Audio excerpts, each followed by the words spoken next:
পটাশপুর 2 নম্বর ব্লকের পচেট গ্রাম পঞ্চায়েত এলাকার নিমজা আমরা কজন ক্লাবের সরস্বতী পুজোর খুঁটি পুজো। এই ক্লাব সরস্বতী পুজোয় নজর কাড়া থিমের মণ্ডপ তৈরি করে এর আগেও বারবার খবরের শিরোনামে উঠে এসেছে। এই পুজো এবছর 12তম বর্ষে পড়ল। এবারের পুজো মণ্ডপের থিম মহারানীর আগমন। এই মণ্ডপ তৈরি হবে চট, পাট, তুলো, কাঠি, বেত, বাঁশ দিয়ে। সংস্থার সদস্যরাও হাত লাগাবে মণ্ডপ তৈরির কাজে।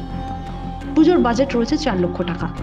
দুদিন ধরে থাকছে নানা সমাজসেবামূলক কর্মসূচি, ক্রীড়া প্রতিযোগিতা ও সাংস্কৃতিক অনুষ্ঠান।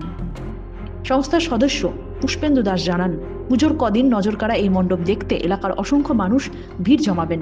এই খুঁটি পুজোয় সংস্থার পক্ষ থেকে উপস্থিত ছিলেন সংস্থার সদস্য পুষ্পেন্দু দাস, রিজু মান্না, অতনু দাস, দিব্যেন্দু দাস। পূর্ব মেদিনীপুর থেকে নিজস্ব প্রতিনিধির রিপোর্ট, এএনএম নিউজ। আরও খবরের আপডেট পেতে সাবস্ক্রাইব করুন আমাদের ইউটিউব চ্যানেলটি আর বেল আইকনে ক্লিক করুন নোটিফিকেশনস পেতে।